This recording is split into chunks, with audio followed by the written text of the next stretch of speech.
Normalement, c'est bon. On peut mettre dans les questions. Voilà. Ah, Ok, super. Merci coucou Gérard. pour les tests son. Coucou Gérard. Merci, super. Ça y est, on vous voit tous pour ceux qui nous ont rejoints. Alors,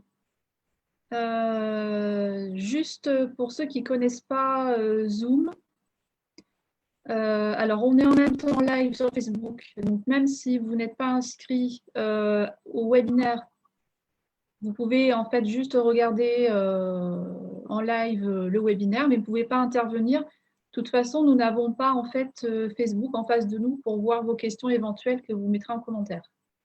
Donc en fait, c'est vraiment qu'à partir de Zoom, à partir du moment où vous avez cliqué sur le lien d'inscription, que vous pouvez interagir avec nous et on peut vous voir. C'est-à-dire que là, je vois la liste des personnes qui vous ont rejoint. Et par la suite, on vous invitera en fait à poser vos questions par rapport à tout ce qui s'est dit en première partie. Vous pourrez soit poser vos questions en intervenant directement en ligne. Alors ne vous inquiétez pas, on a fait des tests, vous n'apparaîtrez pas en vidéo. Je crois qu'en fait, on n'y arrive pas. En fait, vous pourrez vous exprimer simplement par votre audio. Voilà. Ou vous avez aussi la possibilité, la possibilité de poser une question texte. Voilà. Donc, il faudra simplement, dans questions et réponses, poser votre question, nous la recevrons et on pourra y répondre en direct. Ou bien, vous pouvez intervenir directement en audio. Donc, on sera à 3 en fait sur l'écran. Alors, c'est plus intéressant dans ce cas-là d'intervenir en audio. Je ne sais pas ce que tu en penses, Anne-Laure, mais parce que ça peut être plus vivant d'avoir les réactions en direct que d'écrire enfin, de répondre, enfin, d'avoir les questions par texte. On pourra bien sûr répondre, mais ce sera moins vivant. Donc voilà. Donc, osez aussi intervenir. Et comme je le disais, logiquement, la vidéo ne marche pas pour les participants. Il n'y a que votre audio qui va fonctionner. Donc, vérifiez aussi si votre audio est actif quand vous souhaiterez intervenir. Donc, voilà. Donc, ça, voilà, on vous laissera le temps en deuxième partie de webinaire de nous poser les questions. Et comme ça, on pourra en fait approfondir, on pourra d'une manière interactive en fait voilà, vous répondre ou pas hein, d'ailleurs. Nous n'avons pas les réponses à tout. Et peut-être que les questions qui seront posées, d'autres participants auront la réponse. Donc, si vous avez la réponse et si vous avez, on va dire, de votre côté une information, bah, nous sommes preneuses aussi car ce que nous allons vous présenter aujourd'hui, c'est ce que nous savons nous, mais vous savez que la vérité ne peut être détenue par personne. Nous allons simplement exprimer ce que nous avons expérimenté, ce que nous avons intégré jusqu'à maintenant. Voilà. Donc, c'est vraiment à l'instant T, même jusqu'à ce matin. Parce que moi, de mon côté, et Anne-Laure aussi, nous avons préparé ce matin. Donc, en fait, voilà, les dernières informations aujourd'hui que l'on peut vous retransmettre cet après-midi. Alors, pour commencer, alors, déjà, merci d'être présent et présente. C'est le premier webinaire, donc ça y est, ça a pris forme. Donc, nous lançons donc l'opération webinaire, où là, ça commence un peu à s'étoffer, puisqu'il y a plusieurs rendez-vous déjà de prévus avec d'autres intervenants et des sujets très intéressants, dans lesquels, bien sûr, vous pourrez aussi participer et intervenir. Voilà. Donc, Anne-Laure. Oui, c'est vrai. Donc, pour démarrer, pour introduire cette première rencontre, est-ce que tu veux bien te présenter et pour déjà comprendre quel est ton parcours et comment tu es en arrivé à ce que tu es aujourd'hui? Alors, là, on ne va pas passer 2 heures parce que si je vous passe les détails de ce qui m'est arrivé, mais un parcours initiatique, comme à chacun d'entre vous un parcours plutôt chaotique, mais très riche d'enseignements. Déjà, merci à tous de vous offrir ce temps et votre écoute, votre disponibilité. Bien sûr, comme a dit Séverine, vous ne retiendrez que ce qui résonne en vous, parce que je vais vous partager uniquement ce que j'ai pu expérimenter dans mon corps, dans ma chair, jusqu'à aujourd'hui.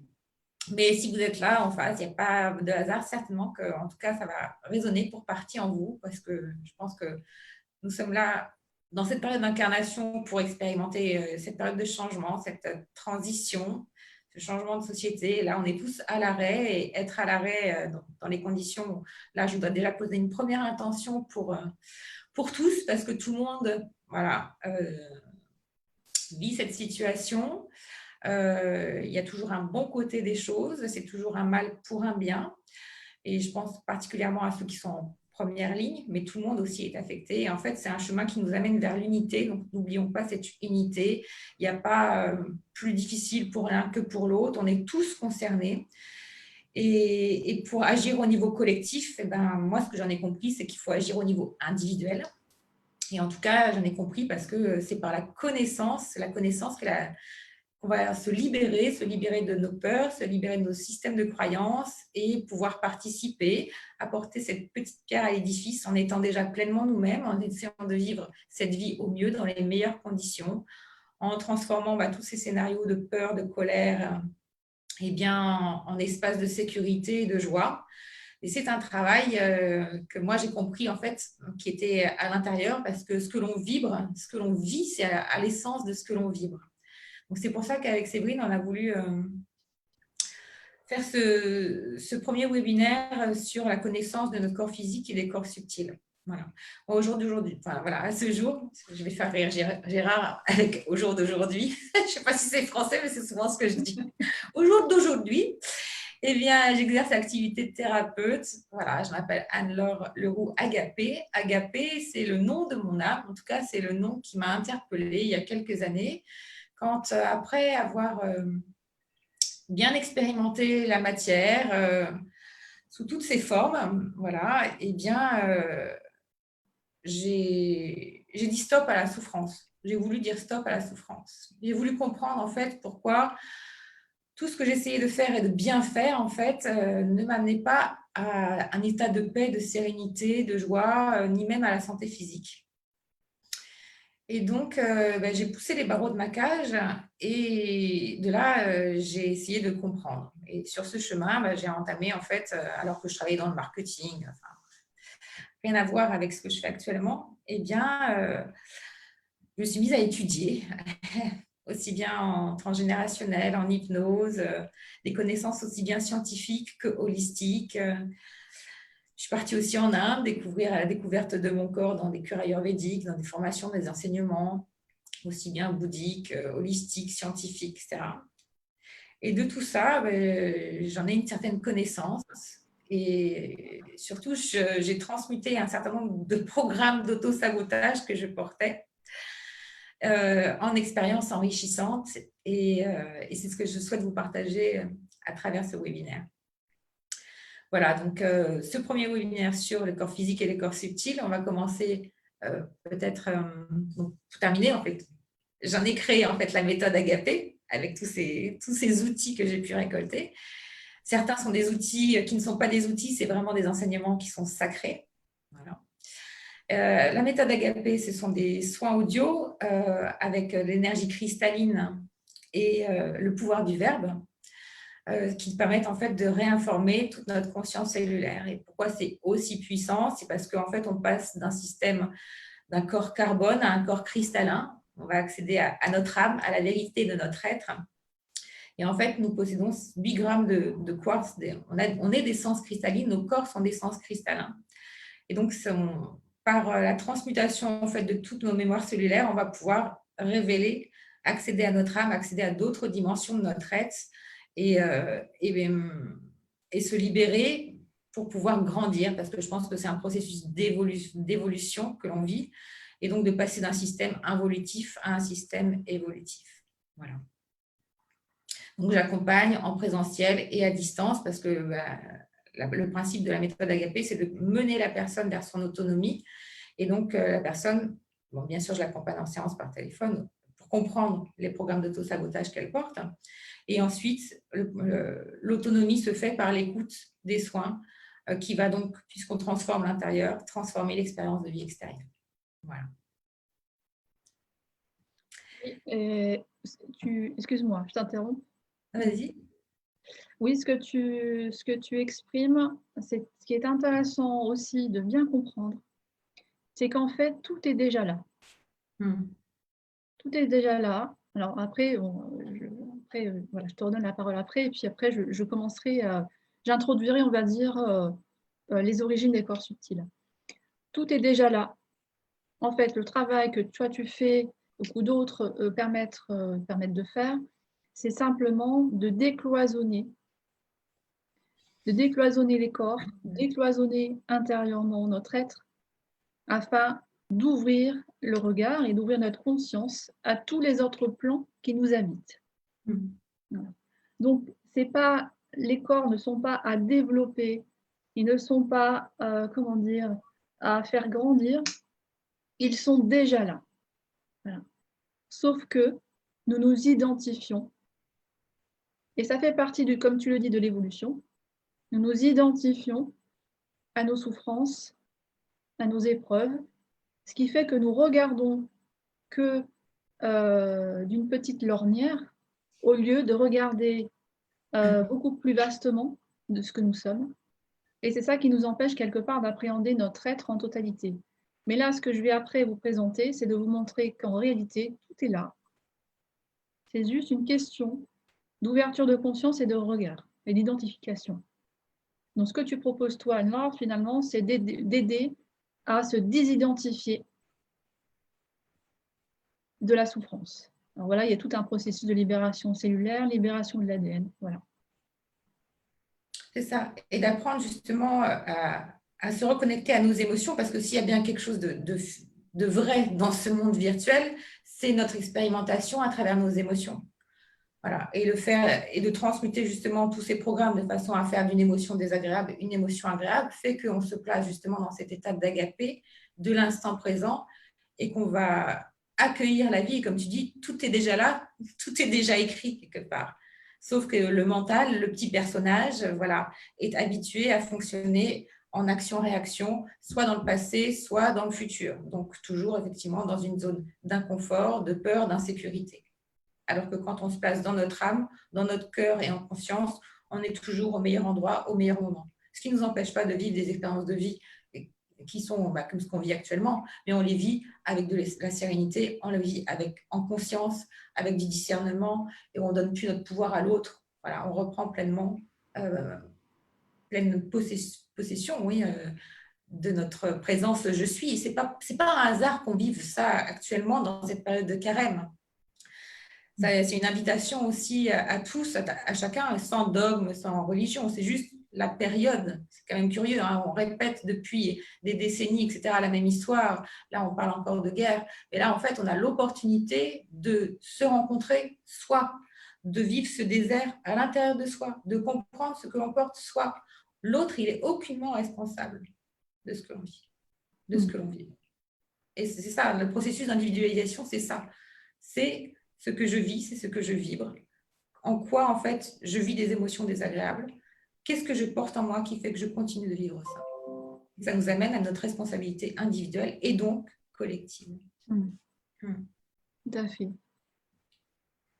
Alors, je vais commencer à introduire le webinaire sur la partie en amont, la partie théorique. Alors, déjà, pour commencer, donc, le titre de ce webinaire, c'est « Nous n'avons pas qu'un corps physique ». Alors, ce n'est pas que pour le moment, nous n'allons pas parler du corps physique, on va en parler plus tard dans d'autres focus. Parce que de toute manière, notre corps physique est le réceptacle de tous nos corps subtils. Je vais en parler quand même dans les symptômes. Hein. Oui, tout à fait. Ouais. On pourra faire en fait des allers-retours pour voir en fait quels sont les liens qu'il y a entre les corps, les chakras et le corps physique. Parce tout est interrelié. Voilà.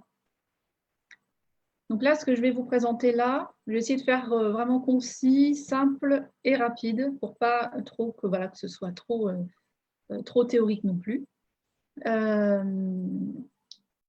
Déjà pour commencer, quand on parle des corps subtils, on parle de quoi? On parle de l'aura. Voilà, tout le monde a entendu parler de ce mot, aura. Et l'aura est en fait un rayonnement électromagnétique, puisque c'est soit visible à l'œil nu pour ceux qui ont développé la vision, on va dire la vision avec le troisième œil. On peut, hein, quand on a fait un certain travail, un certain chemin, on peut commencer à percevoir les couleurs autour du corps physique. Hein. On voit bien qu'il y a un champ énergétique qui se dégage de la personne. Si on ne le voit pas à l'œil nu, vous connaissez probablement les photos Kirlian, où grâce à ce dispositif, on peut faire apparaître sur une photo le rayonnement autour soit d'une personne, soit d'un animal, soit d'un végétal, soit d'un minéral, soit d'un objet. C'est-à-dire que tout est absolument habité d'un rayonnement. Il n'y a rien sur Terre, rien nulle part qui n'est pas animé de cette lumière, de cette aura. Ça, c'est un principe universel. Alors, l'âme. Donc ça, on va forcément aussi devoir parler de l'âme. L'âme, son origine, on va dire dans l'étymologie, c'est l'anima. Donc l'anima, c'est ce qui anime. Donc c'est un petit peu ce que j'annonçais lors de notre précédent live, considéré comme une ampoule. Et une ampoule, s'il n'y a absolument pas la lumière à l'intérieur, elle n'a pas du tout on va dire, sa raison d'être. On est cette ampoule et à l'intérieur de cette ampoule, il y a le filament. Il y a dans ce filament cette lumière qui peut émerger et l'être qui peut donc se déployer. Voilà. Et c'est valable absolument pour tout. Nous ne sommes pas privilégiés, même si vous allez voir avec ce que je vais vous montrer, nous avons quand même une grande particularité. On pourrait dire que l'humain est un miracle, puisque nous possédons absolument tout, et on va le voir à travers les corps subtils. Donc l'âme est le point de départ. Ce serait peut-être trop simpliste de parler que de l'âme. Il y a aussi l'esprit, il y a aussi plein d'autres notions et plein d'autres choses. Ça, par contre, je vais le détailler. Alors demain, on a prévu un autre webinaire sur l'incarnation. Donc, je ne peux pas rentrer dans les détails aujourd'hui.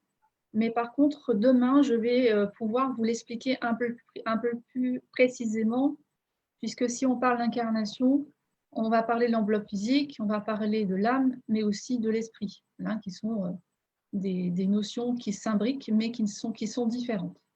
Voilà, donc je vais plutôt parler aujourd'hui de l'âme qui interpénètre le corps physique et qui produit ce rayonnement particulier, qui est l'aura, qui est en fait décomposée, comme beaucoup le savent ici, en 7 corps, en 7 parties, 7 couches différentes, qui sont en même temps interpénétrées, mais en même temps indépendantes. Vous verrez pourquoi.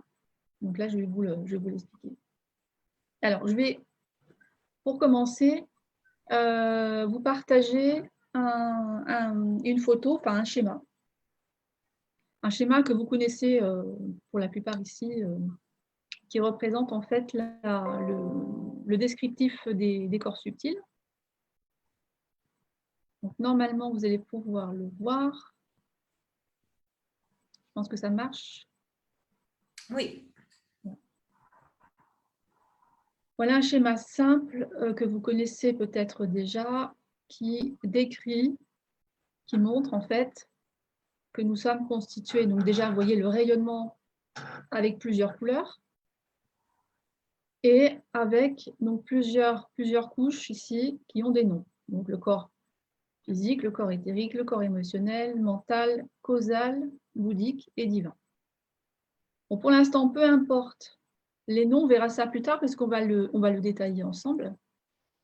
Mais voilà déjà ce que vous connaissez et ce que nous avons pratiquement tous en connaissance connaissances de base, donc des 7 corps subtils, les 7 corps, le corps physique et les corps subtils. Donc voilà, jusque-là, je pense que là, vous voyez de quoi je vous parlais. Donc voilà, les 7 corps subtils et le corps physique. Alors, comme je vous disais tout à l'heure, en réalité, l'aura est un rayonnement. On ne peut pas dire qu'en fait qu'il ait une existence véritable. Moi, je parle plutôt de projection, d'hologramme. En fait, imaginez qu'il y a un fort rayonnement qui part de l'intérieur de notre corps et qui est tellement puissant qu'il rayonne depuis l'extérieur de nous. Donc en réalité, notre aura, notre rayonnement n'est pas réel, c'est juste une projection. C'est tellement puissant qu'on peut le voir soit physiquement avec les yeux ou avec le troisième œil, ou par des appareils spécifiques. Donc en fait, les corps subtils n'existent pas en dehors de vous, ils sont à l'intérieur de nous, sauf que c'est tellement puissant qu'ils rayonnent à l'extérieur de nous. Alors, ils rayonnent jusqu'à plusieurs mètres autour de nous, mais ça peut aller jusqu'à plusieurs kilomètres autour de nous, selon notre éveil et selon le travail que nous avons effectué sur nous, en décloisonnant intérieurement, en se désidentifiant, les corps se libèrent, les corps s'expansent et deviennent de plus en plus larges. Alors, j'ai un autre schéma à vous montrer.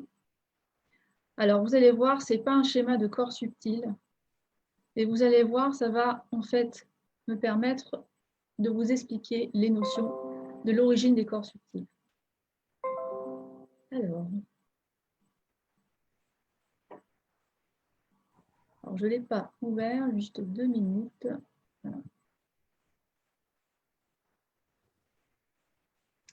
Que je le trouve.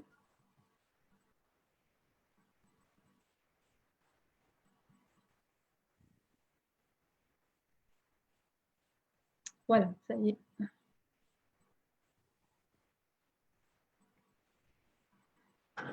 Alors, voyez ce schéma. Alors, donc on devine ici donc, un corps humain. On voit le cœur, l'organe cœur. Et autour de cet organe cœur, nous devinons en fait des champs électromagnétiques. Alors cet enseignement a été notamment relayé par Drunvalo Melchizedek dans son livre, alors attends, je l'ai juste là, Vivre dans le cœur, voilà c'est ça. Donc c'est un ouvrage absolument exceptionnel sur justement l'étude de l'organe cœur et l'étude du chakra du cœur. Et donc, l'étude ici montre en fait que notre cœur produit un champ électromagnétique, et regardez que ce champ électromagnétique dépasse même la surface du corps. Donc, c'est aussi un champ électromagnétique qui peut varier de quelques mètres à plusieurs kilomètres, comme l'aura, exactement de la même manière. Et vous savez que, donc, qui dit produire un champ électromagnétique, donc le cœur produit une fréquence. Et cette fréquence est 5000 fois plus importante que ce que émet notre cerveau. Donc, représentez-vous ici, en fait, l'importance de notre organe, cœur, mais aussi l'importance de notre chakra cœur, puisqu'ils sont tous les deux interreliés.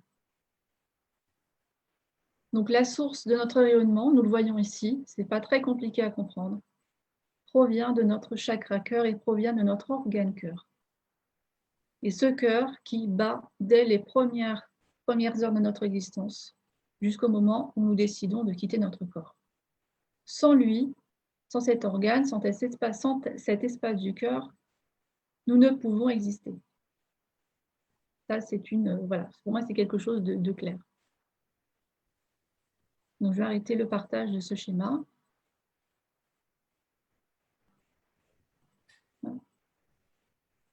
Alors déjà, est-ce que quelqu'un peut m'exprimer, à savoir s'il voit bien, si vous voyez bien les schémas que je suis en train de partager? Si quelqu'un peut m'envoyer un message collectif, me dire si vous voyez bien les schémas. Ah, super. Génial. Merci beaucoup pour les réponses. Donc voilà. Donc là, sur ce quoi on va se baser, c'est qu'en réalité, l'aura ou nos corps subtils, notre champ électromagnétique, a une source unique qui provient de notre cœur, organe et chakra du cœur. Voilà. Alors, je vais donc vous présenter maintenant un schéma qui va en fait se différencier de celui que je vous ai présenté tout à l'heure sur les corps subtils. Alors là, vous allez voir, j'ai fait des schémas maison. Donc là, ce que je vais vous présenter, voilà, je l'ai dessiné ce matin pour vous montrer en fait une réalité plus ajustée des corps subtils. En réalité, donc comme je vous l'ai dit tout à l'heure, juste un instant,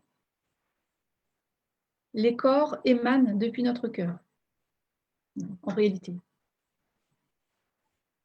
Et ce que vous voyez là, vous connaissez bien donc, les 7 corps subtils et leurs couleurs. Donc, au centre, vous avez blanc, violet.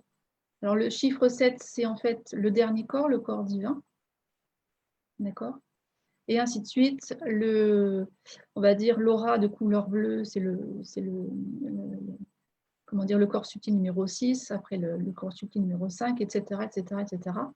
Ils sont imbriqués les uns dans les autres, interpénétrés les uns dans les autres. Mais le dernier qu'on va voir apparaître en rouge ici, c'est le corps éthérique, associé au corps physique. Donc en réalité, les corps sont à l'intérieur de nous, un petit peu comme un oignon, avec des pelures, des strates. Voilà. Mais ce que nous voyons autour du corps, c'est leur rayonnement. Voilà. C'est comme si on pouvait voir un miroir ou un hologramme de ces corps à l'extérieur de nous. C'est pour ça que pour ceux qui sont les plus visionnaires, quand ils regardent les auras d'une personne, ils peuvent voir des choses, ils peuvent voir des formes. Ils peuvent voir des formes géométriques, des images, des choses comme ça, des personnages. C'est pas que c'est pas réel, c'est juste une projection extérieure.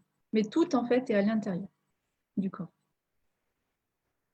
Et regardez, en fait, le corps divin, donc celui que l'on estime aujourd'hui le plus haut, est à l'intérieur de notre corps. C'est celui qui est le plus petit, c'est celui qui est le plus profond, mais c'est celui qui va rayonner le plus loin autour de nous.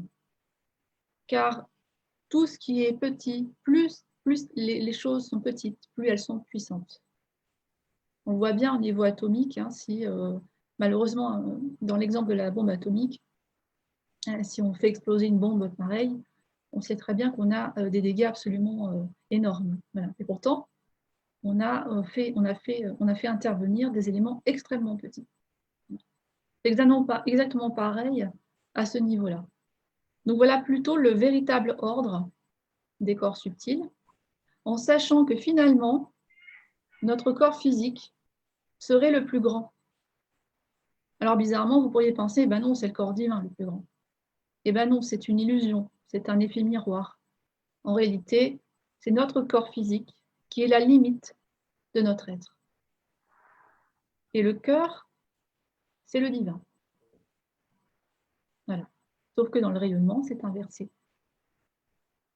Donc voilà pour une explication succincte déjà des corps subtils. Alors, d'où viennent ces corps subtils? Là, je vais enchaîner sur une théorie plus vaste, parce qu'on pourrait se demander, oui, c'est bien, voilà, c'est là, l'âme est là, les corps subtils sont là, mais en réalité, d'où ils viennent? Alors,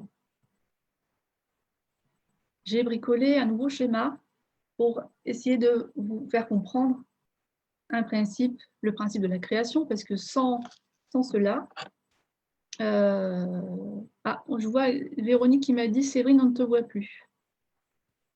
Ah, c'était avant que tu fasses le partage d'écran, je pense. Ah, peut-être. D'accord. Bon, est-ce que vous me voyez? Est-ce que je suis réapparue? Peut-être qu'en faisant le partage d'écran, il y a ma vidéo qui doit peut-être se réduire. Oui. Ok, merci. Okay. Alors, je continue.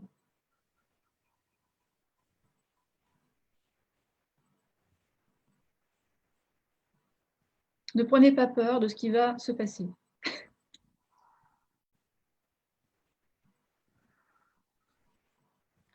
Ce schéma va se lire progressivement de haut en bas. Première étape, vous allez simplement regarder ce schéma qui est là ici un symbole archétypal, un symbole universel, qui représente la cellule, qui représente le soleil, qui représente plein de choses, l'unité, etc. Donc là, on pourrait imaginer ici l'origine du monde, l'origine de l'univers, tel qu'il était au départ. C'est ce qu'on appelle aussi le Tao. Le cercle pourrait représenter, par exemple,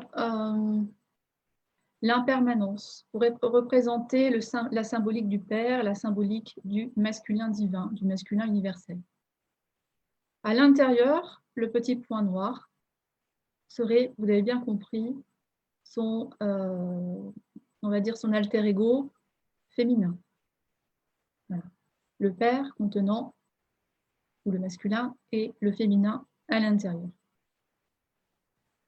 Or, dans cette situation-là, quand tout est réuni, il ne se passe rien, c'est-à-dire qu'il n'y a pas de vie, il n'y a pas d'existence, il n'y a pas de matière.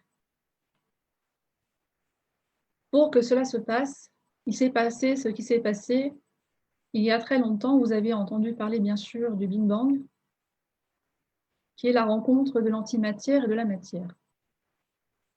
Il y a eu séparation. Donc là, dans ce deuxième schéma, on voit bien donc cette première forme qui est séparée de la deuxième forme, le masculin. On va dire l'archétype masculin, attention. Hein. Là, on parle de grands principes qui nous dépassent totalement, mais que j'essaie de vous retranscrire le plus simplement possible. Donc, il y a eu séparation entre ces deux principes. En poursuivant, ici, je pourrais vous expliquer que ces deux principes séparés ne cessent de vouloir revenir à l'unité. C'est pour ça que j'ai mis en pointillé la première forme ici, et en montrant que les deux éléments essaient de retourner à cette unité, comme un aimant avec deux pôles. Voilà. Vous pourrez imaginer le pôle positif, le pôle négatif, voilà, ce que vous voulez. Ça, c'est un principe aussi universel. Alors là, après, qu'est-ce que j'ai voulu ici vous signifier? En fait, la séparation de ces deux principes a créé une grande intervalle. Dans cet intervalle, se sont créées des dimensions. Pour l'instant, je ne précise pas plus, je vais préciser un peu plus après. C'est comme si, imaginez un grand espace entre les deux éléments créés, et que dans cet espace, se sont créées des dimensions qui étaient présentes au début, mais contenues à l'intérieur. Là, elles sont expansées, on va dire. Elles ont pris forme, sont expansées. Alors après, vous pourrez me poser des questions par la suite si ce n'est pas assez clair ou si vous avez besoin d'autres précisions. Donc, je continue. Voilà, donc il y a une progression.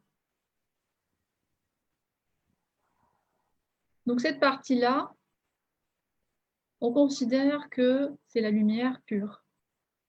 La pure conscience, l'impermanence. L'impermanence, ça ne bouge jamais. Imaginez quelque chose, en fait, qui n'est jamais bouleversé, quelque chose qui ne bouge pas, quelque chose, en fait, qui est toujours au même endroit, qui est fixe. C'est difficile à appréhender, mais imaginez, voilà, je vois que j'ai une image là, imaginez le soleil. Voilà, c'est exactement ça. Le soleil ne bouge pas, il rayonne en permanence, c'est la lumière pure, et il n'y a pas de mouvement particulier quand vous le regardez. Et à l'opposé, qui s'est détaché de la cellule première, le principe féminin, donc l'impermanence, est devenu matière, On parle ici de pure conscience, à l'opposé, nous sommes dans l'inconscient, l'obscurité totale, les cycles, c'est-à-dire ce qui est le mouvement. Ici, on est dans un principe féminin archétypal qui est la densité, la matière, l'inconscient, les cycles, tout simplement, dans laquelle nous sommes. Ça, on verra demain aussi avec l'incarnation. C'est-à-dire que plus je pars de la lumière, plus je vais vers ce principe-là, plus je vais aller dans la densité, dans l'obscurité et dans le mouvement. Voilà. Donc là, si je pars de la lumière, tout est absolument baigné de lumière, mais plus je vais me diriger vers ce principe, plus la lumière va se contracter, va se densifier et va créer de la matière. Donc notre matière, en fait, on pense qu'elle est dure, mais elle n'est pas dure. Elle est simplement condensée. Les molécules et la lumière, tout simplement, est condensée. Voilà. Donc voilà pour ce premier schéma. Et c'est après que va découler l'explication des corps subtils. Alors là, je vais changer de schéma.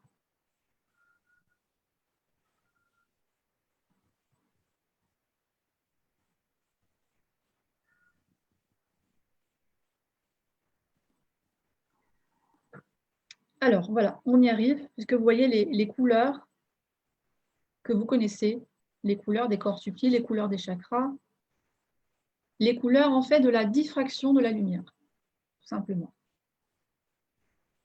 On sait que au niveau du cosmos, au niveau de l'univers, les étoiles que nous percevons depuis notre Terre, elles peuvent avoir des couleurs différentes. Elles peuvent être rouges, orangées, jaunes, bleues, violettes, etc. On sait que plus elles sont foncées, c'est-à-dire plus elles sont dans les couleurs rouges, orangées, plus elles sont éloignées de nous. Parce que la lumière, en fait, met tellement longtemps à arriver qu'elle se teinte d'une couleur particulière. Et plus on va dans les couleurs vers, on va dire, vers le blanc, plus nous sommes sur des étoiles qui sont proches de nous, jusqu'au blanc. Donc ça, c'est le principe de la diffraction de la lumière. Et j'ai remis donc de chaque côté le principe du masculin, de l'archétype masculin, du principe masculin, et de l'autre côté, le principe féminin, dans leur séparation. Voilà. Et je vous ai parlé tout à l'heure des dimensions qui étaient créées entre l'intervalle depuis ces deux éléments. Eh bien, ces plans, vous les voyez, en fait, ils sont là et ils sont exactement à l'image de nos corps subtils. Donc, plus je vais aller monter vers la lumière, donc vers le principe créateur, plus je vais aller dans des couleurs claires et plus je vais aller dans les corps divins. Et plus je vais aller me diriger vers le féminin, on va dire archétypal, le principe féminin, plus je vais aller dans la densité et dans les corps subtils denses et dans mes chakras les plus denses. Donc ça, alors autant vous dire que c'est un schéma extrêmement simplifié, que c'est pas, ça paraît comme ça linéaire, mais en fait en réalité c'est pas du tout comme ça. Mais en tout cas c'est la manière la plus simple, on va dire, de l'expliquer. Donc imaginez sur ce schéma-là un corps humain. On mettrait la tête plutôt vers le violet blanc et les pieds vers le noir. En fait, notre être, notre humanité, donc nous sommes positionnés entre ces deux principes. C'est pour ça qu'on peut dire que nous sommes duels, c'est-à-dire que nous sommes positionnés et tiraillés entre ces deux éléments, et c'est ce qui forme nos corps subtils. Nous sommes divisés en plusieurs dimensions, du plus dense au plus subtil.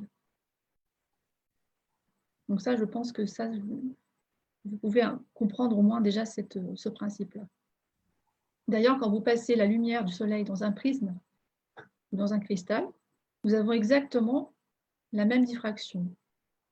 Alors c'est intéressant de penser à ça parce qu'on se dit à la limite, si la lumière est projetée d'ici, de ce principe-là, et qu'elle est diffusée comme ça, diffractée en plusieurs couleurs, est-ce que ce principe-là diffuse sa lumière à travers un prisme?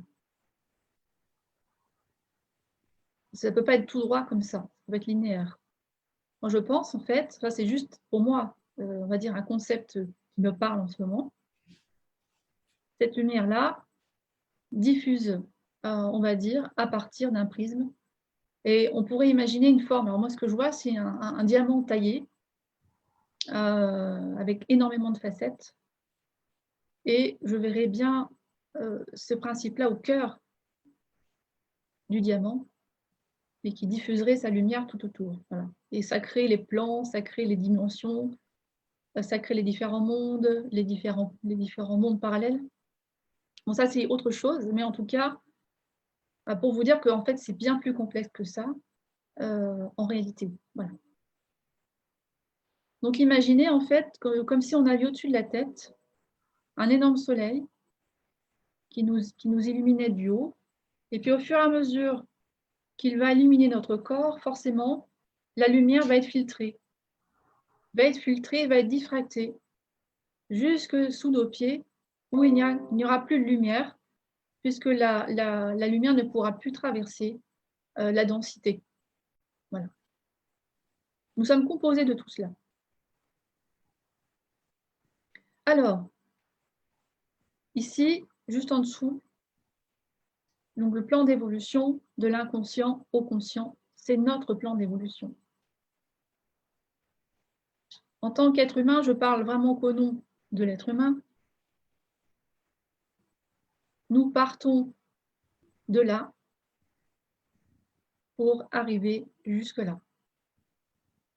Tout comme, au départ, ici, vous vous souvenez, hein, le principe masculin universel, le principe féminin universel, qui essaie, on va dire, de se réunifier et qui sont attirés toujours l'un vers l'autre. Donc nous avons aussi, nous tendons vers cette évolution également. Donc nous partons de ce point et nous dirigeons vers l'autre, de l'inconscient au conscient. Voilà. Alors, qu'est-ce que l'humain? Eh bien, nous englobons tout. Il n'y a rien de plus à dire. C'est-à-dire que nous sommes, on va dire, polarisés, nous sommes duels, mais nous avons au centre de nous-mêmes, c'est-à-dire au niveau du cœur, cette mémoire de la réunification.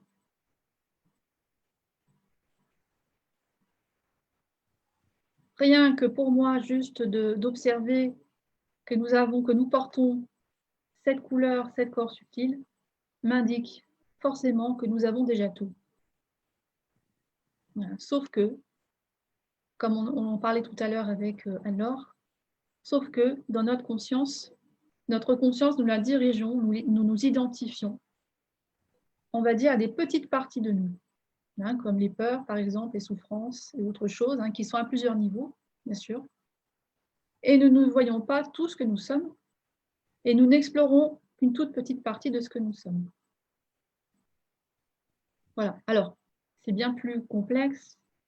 Demain, j'essaierai, on va dire, de compléter cette explication, mais le but était, en fait, de vraiment vous présenter l'origine des corps subtils et ce que nous portons dans notre chair, dans nos cellules.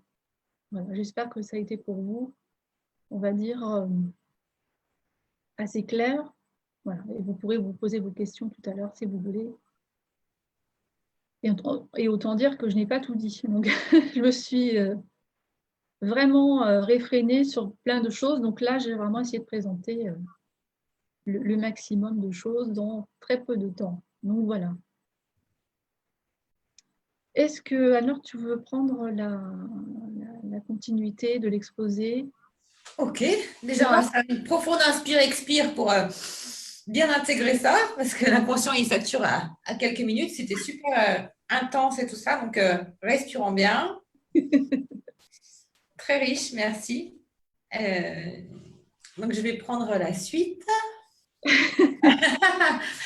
Et dans la droite lignée, en fait, c'est l'énergie, tu vois, le principe du Tao, c'est l'énergie de la Kundalini. Hein, c'est notre énergie vitale, le principe masculin et féminin, ce caducé, hein, qui va vivre à l'intérieur de nous, parcourir nos chakras, nos vortex, hein, nos chakras, donc, qui sont directement liés à nos 7 corps. On a 7 chakras, 7 corps, 7 chakras principaux, on en a bien plus. Et ces 7 corps, ce sont des roues d'énergie qui sont ancrées dans notre glande endocrine. Et ce principe d'énergie vitale qui nous anime, ce principe de vie masculin-féminin, eh bien, ce serpent, il va parcourir et alimenter nos vortex d'énergie que sont nos chakras ancrés dans nos glandes endocrines. Pour rappel, effectivement, nos glandes endocrines, elles régulent quand même tout notre métabolisme et donc notre état d'être. D'accord ? Ce feu vital, ce feu d'énergie vitale, donc c'est ce qui nous anime. Et ces chakras, en fait, ils sont cristallisés de nos blessures. Donc, on va revenir en fait à notre densité, à notre corps physique, à notre petit personnage, parce qu'encore une fois, c'est bien à travers notre corps qu'on expérimente notre... Alors, c'est bien, excuse-moi, mais c'est bien la particularité de notre incarnation en tant qu'humain. Oui. Parce que ce que je vous ai dit tout à l'heure, par contre, ce n'est pas valable pour tous les plans d'existence. C'est-à-dire qu'en tant qu'humain, nous avons choisi de vivre l'évolution depuis le départ. Il y a des êtres qui vivent dans le 7e plan, dans le 10e plan, dans le premier plan, hein, les minéraux, etc. Mais nous avons choisi en tant qu'être humain, et ça se voit dans nos corps subtils, nous avons passé les 7 phases d'évolution jusqu'au divin. Nous sommes en phase, on va dire, de réunification. Il faut bien se rendre compte de ça. Donc voilà, donc en fait, nous avons en nous la mémoire de tous les organismes vivants que nous avons vécus, enfin traversés, nous avons été incarnés pas que dans un corps humain au préalable, hein, mais animal, végétal, etc. Il y a un processus d'évolution qui est en fait bien établi, bien logique, mais ce n'est pas en fait le cas pour tous, pour tous les êtres vivants. Nous sommes très particuliers dans le sens où nous avons accepté quelque part de partir de l'inconscient pour aller évoluer vers le conscient. Voilà ce que je voulais exprimer par rapport à ce que tu disais. D'accord. Donc, prendre soin, en fait, avoir la connaissance. Déjà, la connaissance libère, bien sûr, de ce que je dis encore, vous retenez que ce qui va bien pour vous, mais ce sont des connaissances qui sont ancestrales, parce que dans les premières pyramides, en fait, les premiers médecins soignaient comme ça. Ils identifiaient avec leur canne, ils identifiaient quel chakra était bloqué, ils envoyaient l'initié, en fait, se faire guérir, écouter les sons et les vibrations. Le principe même de la création, effectivement, ce sont les fréquences de couleurs et fréquences des sons et des vibrations. Donc, on n'a rien inventé. Ce qu'on est là, en fait, c'est qu'on récupère toutes ces mémoires originelles. Donc, en fait, on s'autorise juste de se souvenir de toutes nos connaissances ancestrales pour retourner à la source. Hein, on a fait l'expérience de la matière jusqu'à ce qu'on vit effectivement. On a expérimenté la matière à outrance. Et là, en fait, hop, c'est comme si on était allé au bout. On repose pied pour remonter à la source. Alors, commençons par le premier chakra. Je viens que tu mettes le tableau, oui, s'il te plaît, Séverine. De ce pas. Donc, le premier chakra en lien, donc ce que disait Séverine, avec couleur rouge, donc une densité très forte. La fréquence correspondante, c'est le Do. Hein. Plus on va monter effectivement sur des vibrations subtiles, plus en fin de compte, on va arriver à des couleurs qui sont jusqu'au bleu, violet, indigo. De la même façon, en fait, pour les fréquences, on part d'une fréquence basse, la densité maximum de la matière, Do, Ré, Mi, Fa, Sol, la Si, jusqu'au Si, qui correspond au chakra coronal. Donc là, merci Séverine. Séverine nous partage le tableau qui vous permet de voir en correspondance que le premier chakra est en lien avec le corps physique, d'accord, ancré dans les glandes surrénales. C'est le siège de la survie. Et quand il n'est pas aligné, quand il n'est pas harmonisé, il est cristallisé par nos peurs. Donc, le principe de ce travail d'alchimiste que la vie nous propose de faire particulièrement en ces moments, c'est justement de nous libérer de tous ces programmes qui sont contenus dans nos mémoires cellulaires, puisqu'une cellule du corps humain, quand elle se duplique à l'identique. Et nous portons dans notre ADN tout l'historique de notre transgénérationnel, de notre famille d'incarnation, jusqu'effectivement nos mémoires karmiques. Donc, premier chakra en lien avec le corps physique. Rappelons que, à mon sens en tout cas, il n'existe que deux énergies, la peur ou l'amour. Voilà. Les symptômes physiques, quand le premier chakra il est cristallisé, ça va être quoi? Qu'est-ce que vous pouvez ressentir? Mal de dos, euh, problème de résistance physique, problème de résistance psychique, avoir l'impression d'être à côté de vos pompes, se sentir en insécurité, être dépressif, avoir un manque de volonté, ce qu'on dit un manque d'ancrage justement. Ça peut être aussi des problèmes d'ordre de la cystite, de la constipation, des hémorroïdes. Voilà, c'est tout ce qui est en lien avec le chakra de base. Donc, au niveau du plancher pelvien. Et puis, les reins, donc les glandes surrénales. Donc, quand il est équilibré, ce premier chakra, qu'est-ce que ça va être? Eh bien, ça va en fait être la maîtrise de ce feu intérieur, de ce feu du dragon, de ce siège de la Kundalini. Donc, on va récupérer notre force physique, notre force mentale, on va pouvoir ancrer les choses dans la matière, on va être passé de la colère, de la résistance à une paix, à une sécurité intérieure. On retrouve en fait sa souveraineté. C'est le siège aussi de la volonté, c'est le siège de la manifestation de nos projets, de l'incarnation de notre divinité, de notre partie divine, dans la matière, dans le corps physique. C'est le siège aussi de l'action, de la manifestation. Alors, la question à se poser, de savoir est-ce qu'on est bien ancré? Est-ce que mon premier chakra, donc déjà, on peut identifier par rapport aux symptômes qu'on vient de lister, mais il y en a d'autres, la liste n'est pas exhaustive. Est-ce que je suis bien dans mon corps? Est-ce que je suis bien dans mes pompes? Est-ce que je suis au bon endroit, au bon moment? Et souvent, c'est ça. Parce qu'effectivement, toute cette phase d'alignement nous amène à vivre dans l'instant présent, et dans l'instant présent, de savoir en conscience, est-ce que je suis au bon endroit, au bon moment? Donc, ce premier chakra, il est directement en lien avec notre cerveau reptilien. Donc, c'est vraiment le siège de notre instinct de survie. Manger, dormir, se reproduire, travailler. Voilà. Et souvent, il est cristallisé. Une des peurs, effectivement, de ce premier chakra, c'est donc la peur de la mort. Mais aussi, c'est toutes ces peurs d'insécurité et qui sont particulièrement mises en exergue en ce moment parce qu'effectivement, on a été conditionné à toute cette dictature de la sécurité. Mais finalement, cette dictature de la sécurité, c'est-à-dire un conditionnement à travers la matérialité, à aller chercher la sécurité à l'extérieur, genre des alarmes, des assurances, des crédits à la maison, le travail, enfin tous les conditionnements sociétaux, culturels, religieux qu'on peut avoir. Et donc finalement, c'est de se rendre compte combien ce chakra peut nous enfermer, combien le désir de sécurité et la dictature de sécurité peut nous priver de cette liberté. Parce qu'en fin de compte, moi je vois qu'est-ce que mon âme, enfin qu'est-ce que j'ai cherché? J'ai cherché à rencontrer mon âme certainement, et j'ai cherché en fait à être libre. Et je m'apercevais, avec du recul, combien plus on essaye de sécuriser sa vie, plus on s'enferme, plus on se met des barrières. Et effectivement, c'est ce que connaît l'inconscient. L'inconscient, quand il a appris, comme un éléphant, qu'on sort de l'éléphant, l'éléphant bébé à qui on apprend justement qu'on accroche avec une laisse, c'est un peu ce qu'on vit en ce moment avec les 200 mètres qu'on a à faire autour du pâté de maison. Et puis finalement, à l'âge adulte, comme il a appris à faire autour de ces 200 mètres, il n'ira jamais au-delà de ces 200 mètres. Or, c'est bien en dehors de la zone dite de sécurité qu'est la liberté.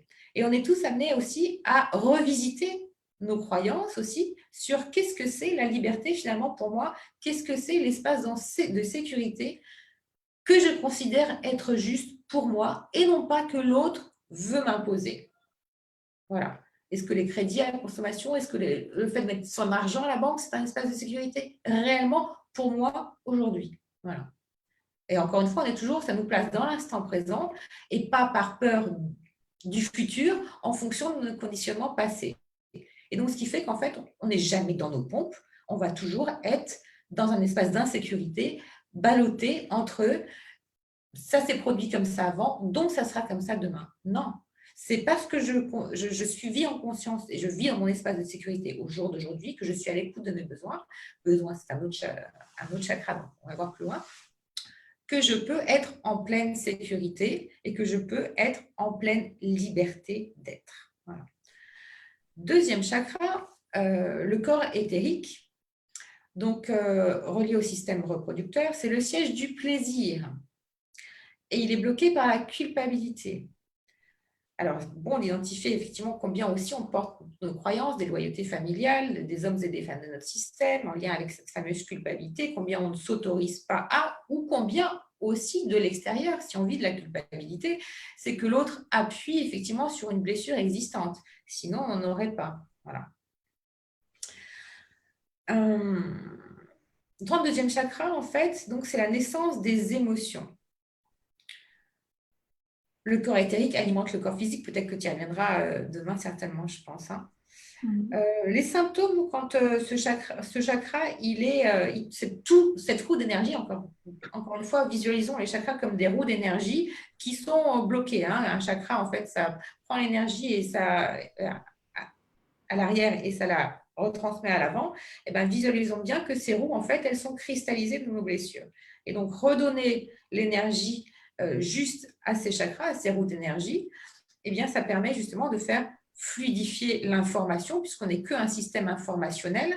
Et donc, quand il y a des désordres au niveau des informations, des connexions des synapses dans les cellules, eh bien, du coup, ça va créer un désordre intérieur jusqu'à l'expression dans le corps. Les symptômes d'un deuxième chakra, d'un chakra sacré, ça va être de ne pas pouvoir profiter de la vie. Ça va être d'avoir d'énormes exigences vis-à-vis de soi-même qui soient éternellement insatisfaits. Ça va être des angoisses, ça va être de ressentir de la jalousie, de la comparaison, des tendances obsessionnelles. Ça va être des problèmes de sexualité, des problèmes pour avoir des bébés, des problèmes pour avoir des troubles menstruels ou érectifs, Voilà, ça va être aussi tout ce qui est lié à la frustration. Et c'est directement en lien, justement, avec cet équilibre du masculin-féminin intérieur dont tu parlais tout à l'heure. Effectivement, je pense que pour être vraiment vivre pleinement son âme dans notre incarnation, il faut être dans cet état d'alignement, le corps, le mental et l'esprit, les pensées, les émotions et les sentiments qui sont nourris dans le cœur, et à la fois dans notre équilibre de nos polarités, dans notre dualité masculine et féminine réunifiée.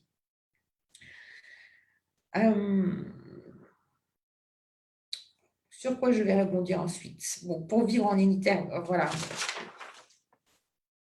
Je vais reprendre, voilà. Une fois que le chakra est équilibré, ce deuxième chakra, eh bien, on va activer, en fait, dans ces chakras cristallisés, c'est comme s'il y avait des trésors, des richesses jusque dans notre ADN. Ce sont nos vertus divines.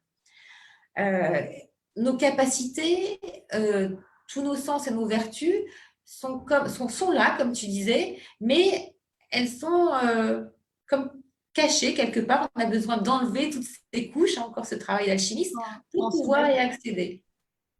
Pardon? En sommeil. Voilà, en sommeil pour pouvoir justement les développer.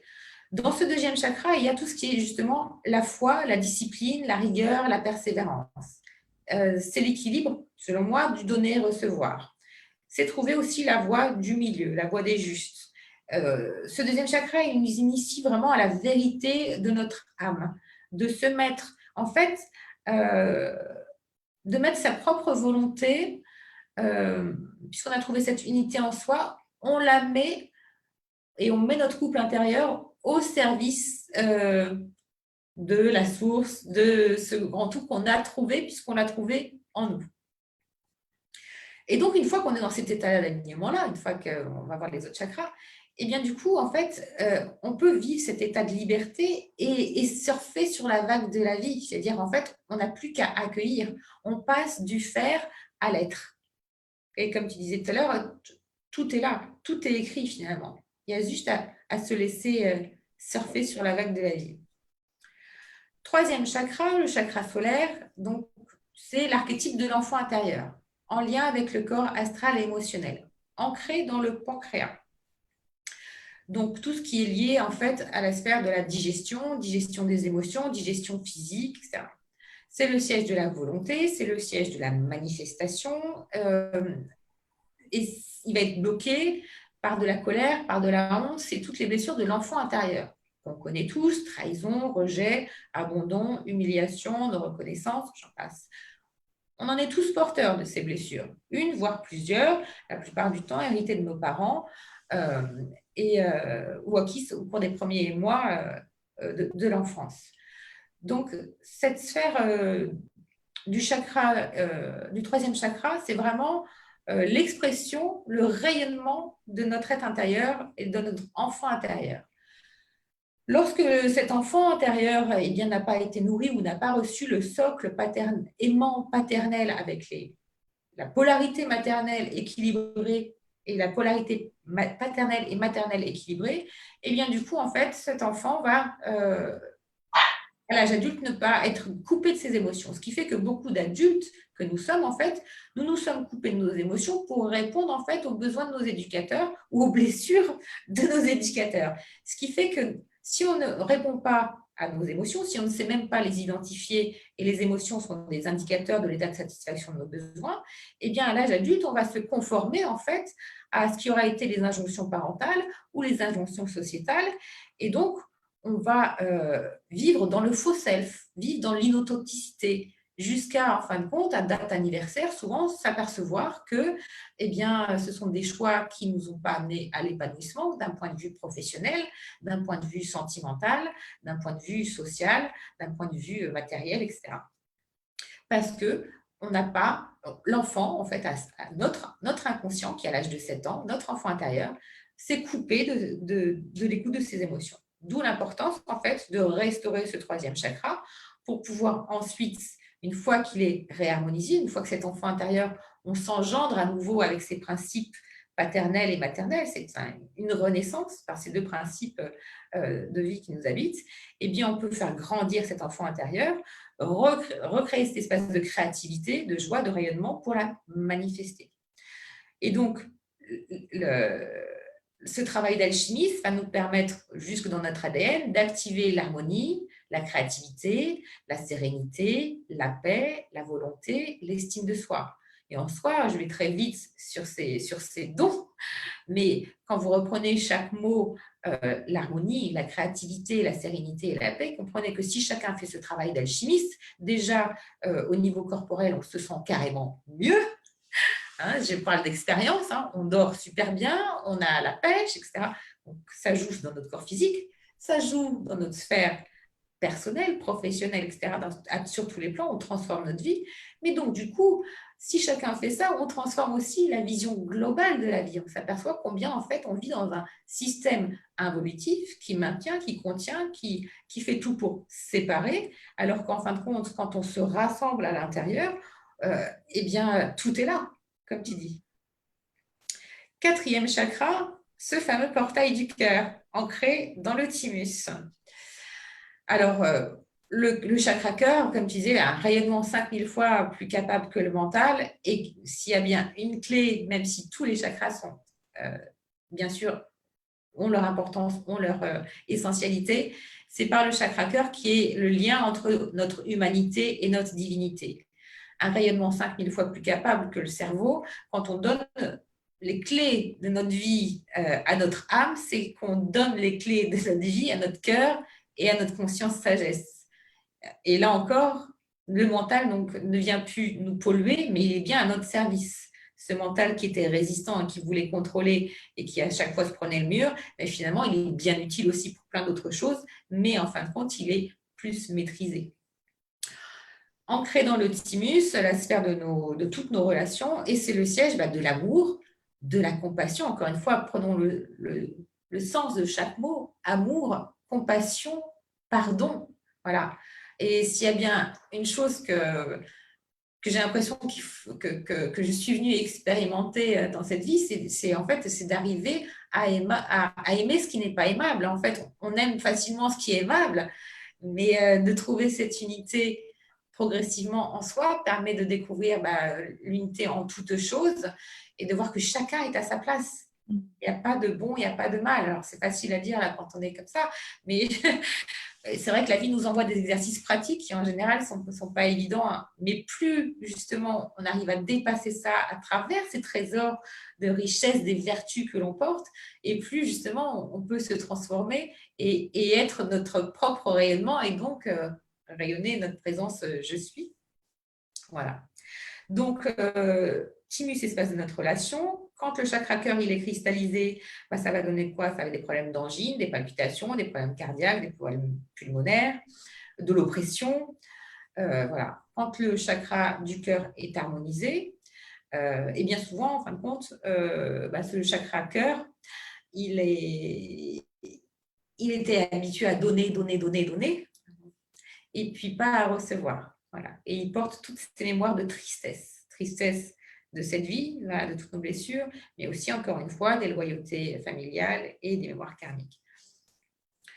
Donc, le restaurer le chakra cœur, nous permet justement d'être en compassion avec nous-mêmes, donc avec les autres, en pardon avec nous-mêmes sur ce qu'on a expérimenté, parce que tout ce qu'on a choisi comme choix d'expérimentation, on l'a choisi, et donc avec les autres aussi, et d'être dans cet espace d'amour et de compassion, eh bien, on stoppe avec l'espace du jugement, on stoppe avec ce rôle bourreau, victime, sauveur. On s'extrait de ça, on grandit en sagesse, quoi.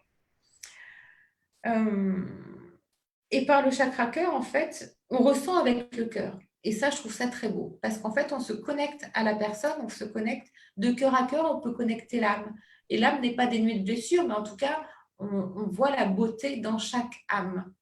Je trouve qu'il y a une lecture quand on a, plus on travaille sur ce chakra cœur, plus il y a une lecture de la vie qui est belle et en fait super simple, quoi. Mais voir à travers le cœur, c'est voir à travers les yeux du divin. Parce que Ouais. quand on regarde ce que j'ai présenté tout à l'heure, quand on voit que notre champ électromagnétique part du cœur, c'est vraiment la porte d'entrée de l'être. Donc, voir à travers le cœur et exprimer sa vérité à travers le cœur, je crois que là, c'est vraiment un aboutissement. C'est d'arriver dans cet espace, hein, d'arriver à l'intérieur de cet espace et de vibrer à partir de cet espace. Là, on est vraiment on est dans le divin incarné. Voilà. Complètement. Et c'est vrai que pour ça, c'est un travail, à mon sens, hein, d'alchimiste, de pouvoir harmoniser, déjà mettre en conscience, hein, passer du conscient de l'inconscient au conscient, et mettre en conscience combien nos pensées, parfois, nos émotions qui sont nourries dans le ventre, troisième plexus, hein, nos pensées de la sphère de la tête, quand elles ne sont pas alignées, quand elles ne sont pas congruentes, ce sont bien les pensées et les émotions qui donnent le sentiment. Et le sentiment, c'est comme une prière. Et c'est par ce cœur, justement, qu'on dialogue avec la source. Donc, si on est incongruent entre nos pensées, nos émotions et nos sentiments, et nos émotions, on les vit dans le corps, hein, encore une fois, on les vibre. C'est-à-dire que si on est en contact avec quelqu'un, eh bien, ça va appuyer, par exemple, sur une blessure originale, sur une blessure d'enfance, et donc, du coup, on va le vivre, on va vivre cette mémoire de honte, cette mémoire de rejet, cette mémoire d'humiliation dans le corps. Okay.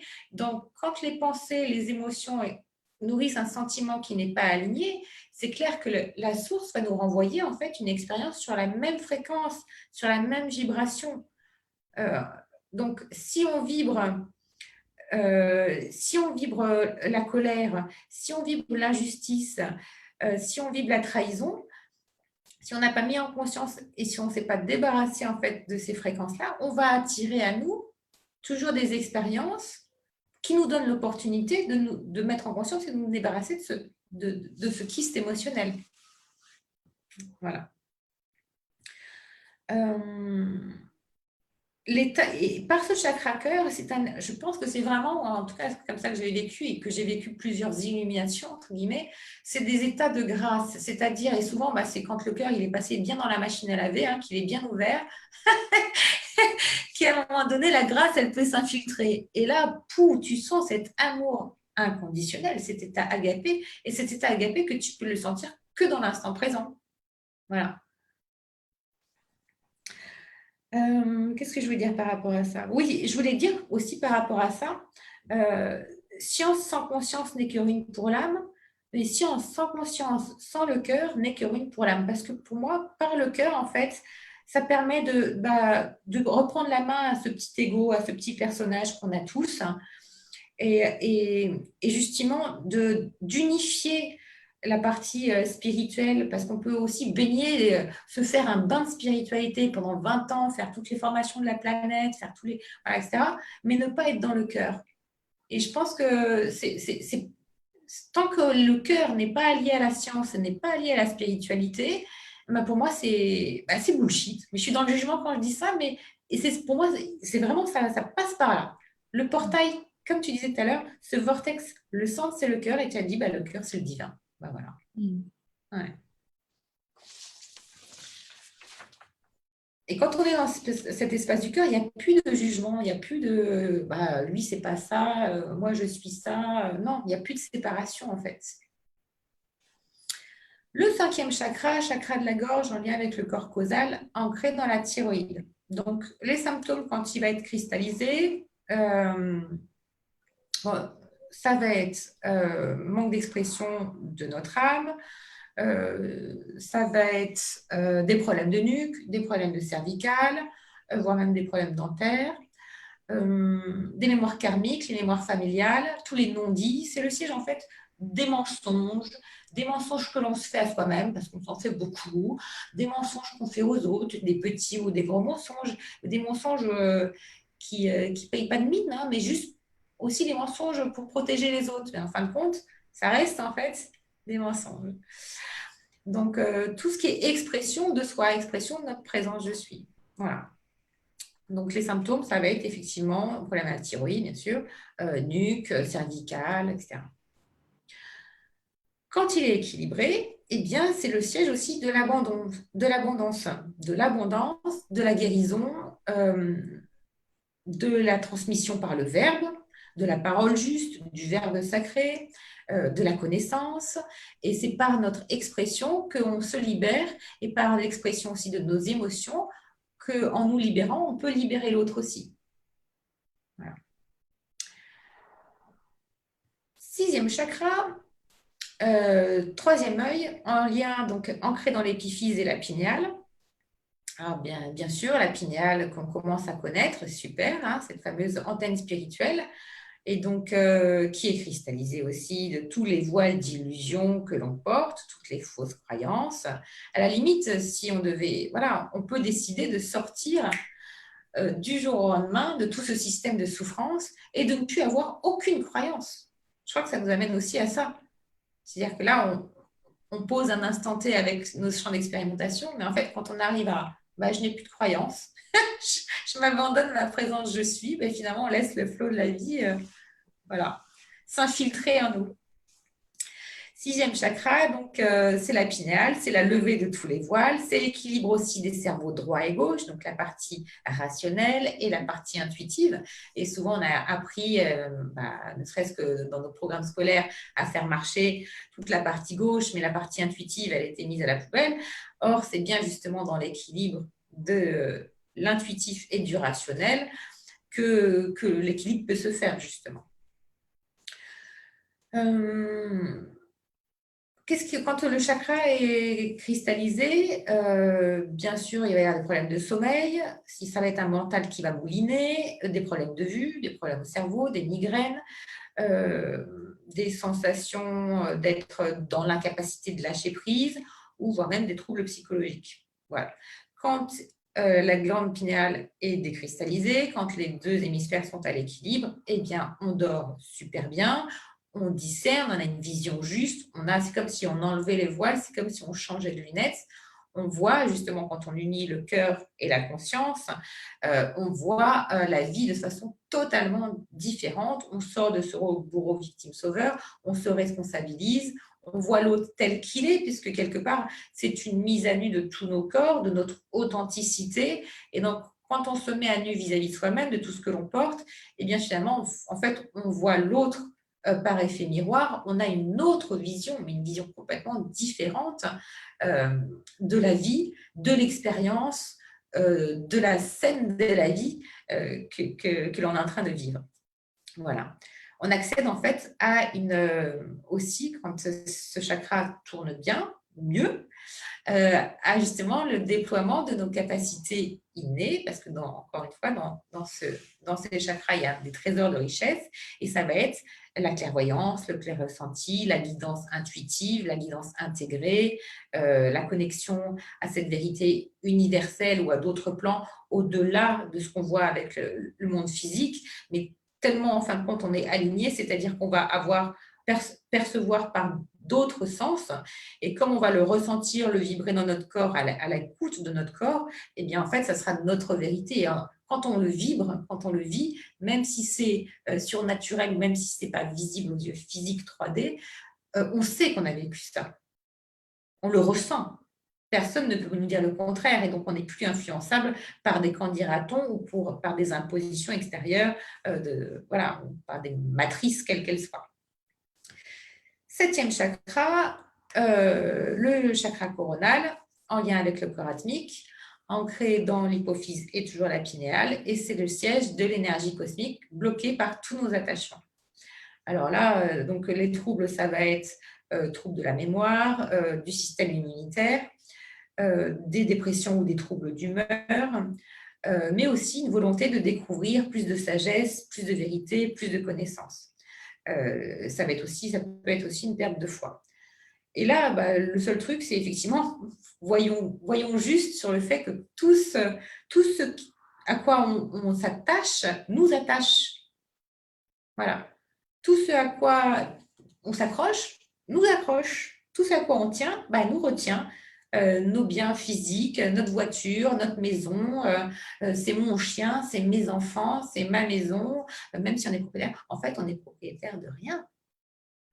Surtout pas de nos enfants et même de notre maison, etc. Ça nous amène à ce détachement. Et en général, pour ceux dont l'âme a choisi de s'éveiller à un instant T, eh bien, on nous présente toujours des situations pour nous permettre de lâcher un certain nombre de choses auxquelles on était très attachés, à juste titre d'ailleurs. Donc, on est un peu poussé dans ce sens-là. Donc, moi, j'ai été libre avec avec un temps d'avance sur d'autres personnes qui vivent ça là, mais c'est aussi, en fait, à travers ça, de pouvoir se détacher, nous permettre d'accéder à cet amour inconditionnel et de revenir, en fait, à l'essence de qui l'on est, à l'essentiel, l'essentiel. Voilà. Ah, j'entends plus. Là, c'est bon, il y a du son. Ouais, c'est bon, voilà. Donc, je te disais merci d'abord. Alors, on reviendra en fait plus tard sur d'autres webinaires. On fera un focus sur chaque chakra pour approfondir encore plus en fait la compréhension. Voilà, donc là, ce n'est que le début, on va dire, d'une aventure dans le monde des corps et des chakras. Maintenant, qu'est-ce que j'ai rien à dire? Parfait. Alors là, on va donc ouvrir la parole à ceux qui sont encore là. Alors, comme je le disais tout à l'heure, soit vous intervenez en questions-réponses.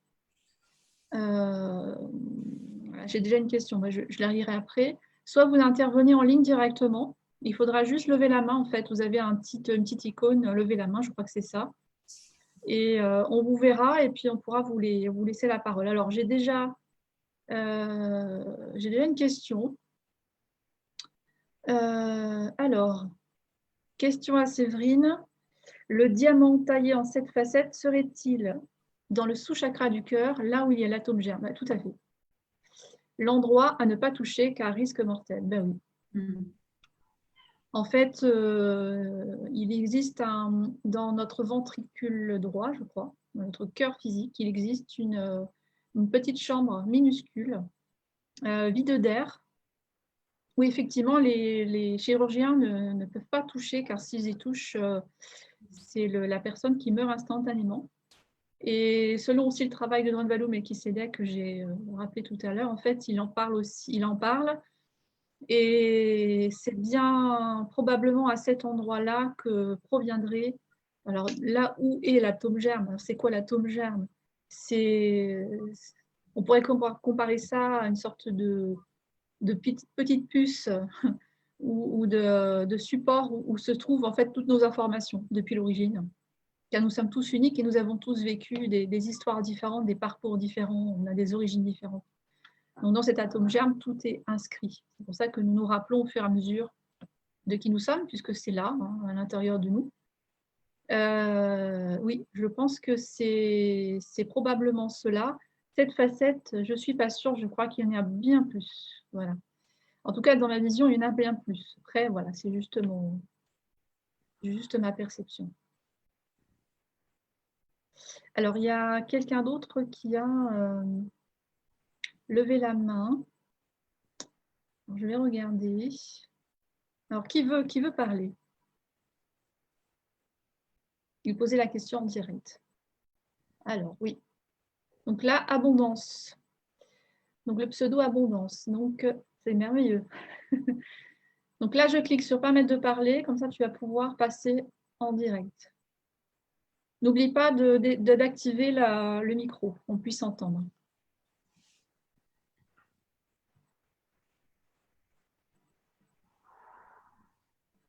Donc, est-ce que tu nous entends?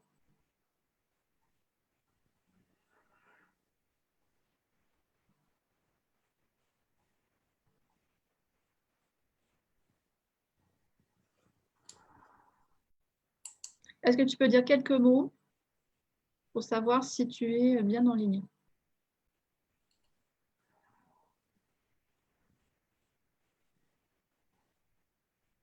Bon.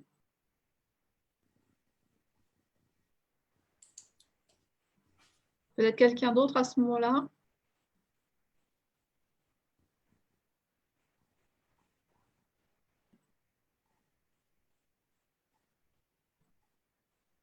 Alors, j'ai une deuxième personne qui a levé la main, donc je vais cliquer. Alors, il n'y a pas de nom, il y a juste un numéro, donc je ne peux pas dire, je ne peux pas savoir qui c'est, mais en tout cas, je vais... Voilà.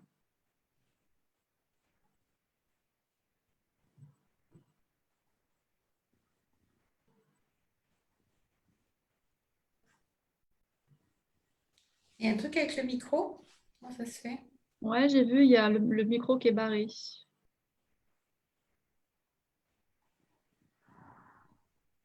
On a un message de Gérard. Très gentil. Complet, riche, pertinent, instructif, tout cela avec un bon rythme. Félicitations pour ce premier webinaire. Et Merci, Gérard. Merci, merci. Je alors, vois que son micro est coupé. Est-ce que la personne... j'arrive pas Je pense que c'est la personne qui l'a coupé. C'est pas grave. Est-ce que quelqu'un d'autre a une question, soit par question-réponse, soit soit directement vocal? Ah, Elisabeth. Ah, le numéro, c'est Elisabeth. D'accord. Merci Elisabeth. Je ne sais pas si Merci, tu voulais passer Elisabeth. en ligne, mais en tout cas, tu avais cliqué sur la main qui fait qu'en fait, ça nous donne le signal que que tu as envie de passer en ligne. Donc, si vous avez une question à poser en texte, si vous n'osez pas venir, vous avez juste à poser votre question dans la messagerie. Voilà.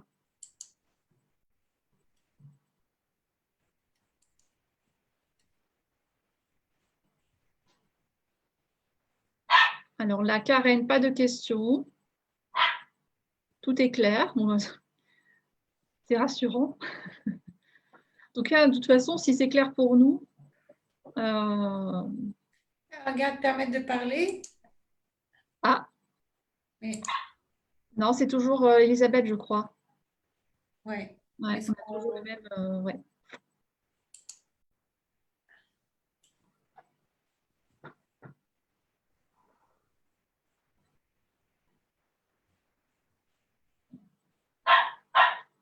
Je crois qu'il y a une fonctionnalité avec le micro qui... tu vois pas Non, non, je vois pas du tout. Non. Peut-être si vous pouvez pas, donc avec le micro, par le chat à ce moment-là. Hein.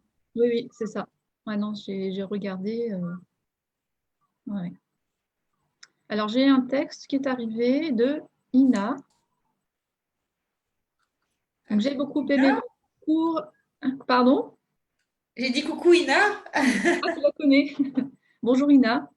Donc, j'ai beaucoup aimé vos discours et vous en remercie de tout cœur. Le message clé qui en sort, selon ma compréhension, laisser parler l'énergie du cœur librement et faire opérer notre essence divine qui est l'amour. Ah oui. Néanmoins, je pense que pour beaucoup de personnes, je ne m'exclus point, hélas, ne savent pas comment faire dans le concret. Il y a justement dans nos têtes cette petite voix qui dit « c'est quand que l'amour commence ?» Les filles, je vous invite à nous dire de votre perception où cette grande énergie d'amour commence, avec des petits gestes, pensées, actes qu'on déclare souvent anodins. Ça, c'est une grande question. En tout cas, tout ce que je peux dire, c'est que c'est déjà là. Mais quelquefois, effectivement, c'est tellement près de nous qu'on ne le voit pas. Ah, ça démarre dans tous les gestes quotidiens, de redécouvrir l'amitié, de redécouvrir un sourire, voilà, ta présence dans ma vie, un geste juste pour dire être présent à l'autre en fait.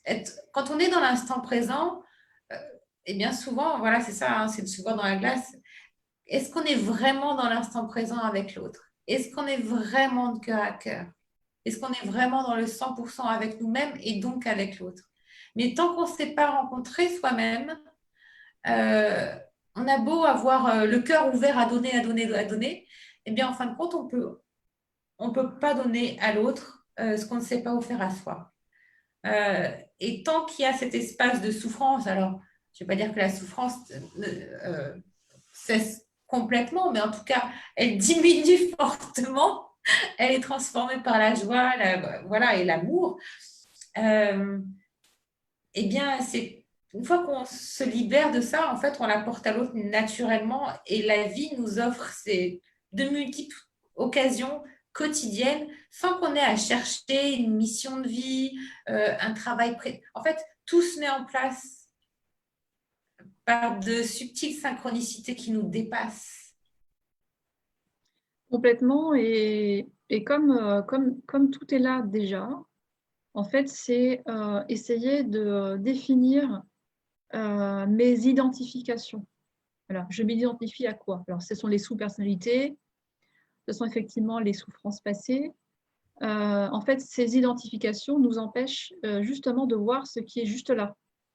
Donc, notre travail, hein, toutes les deux, en fait, au quotidien, en thérapie ou en formation, etc., c'est justement d'aller pointer ces identifications et de vous aider justement à transmuter ces identifications, se transformer, afin d'élargir le regard, toujours un peu plus en fait. Voilà. Se désidentifier de ce qui est refoulé, de ce qui est souffrant. La souffrance, c'est extrêmement positif.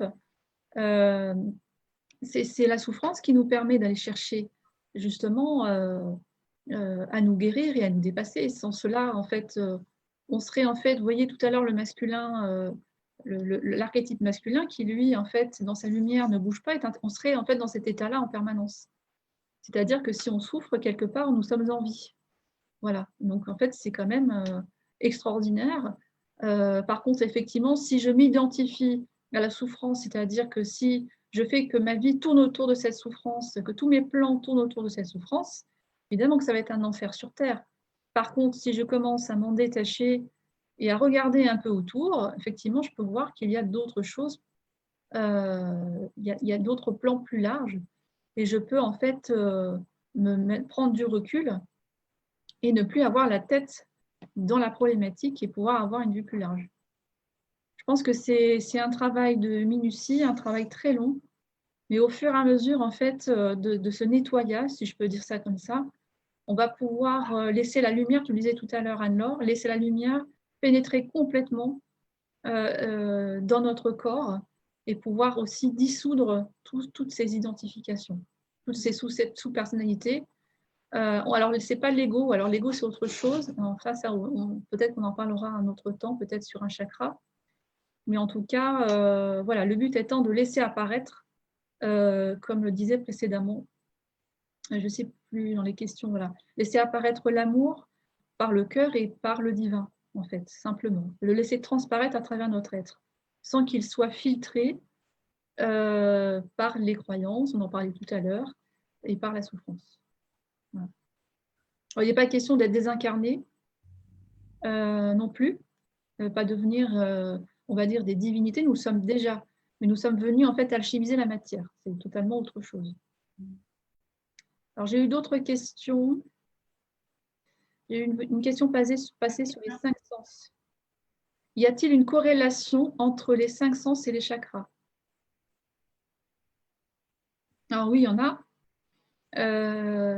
En fait, les sens ne sont pas physiques. Ils proviennent justement des chakras. Et je pense qu'on le verra, on l'abordera avec les focus sur les chakras. On verra que chaque chakra gouverne un sens.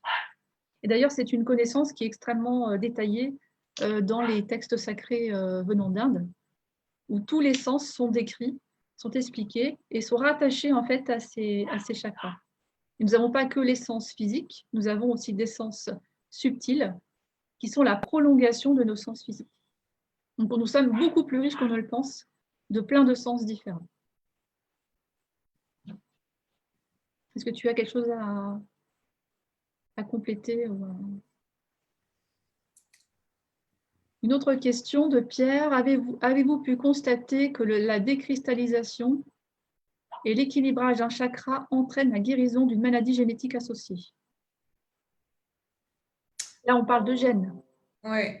Maladie génétique, non, je ne suis pas allée jusque-là. La guérison de mon propre corps et des corps physiques, émotionnels et mentaux de celles et ceux que je peux accompagner, oui, mais pas.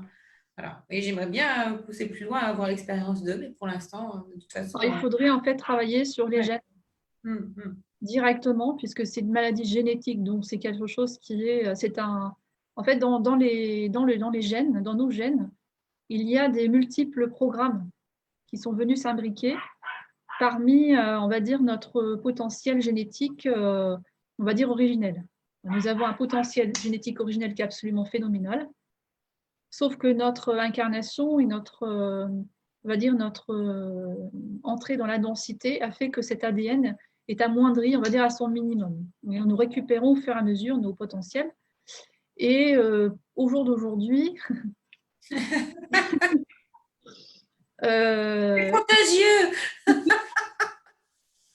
il y a comme des falsifications qui se sont, on va dire, invitées dans notre génétique et que l'on peut, a priori, effectivement, désincruster, déprogrammer.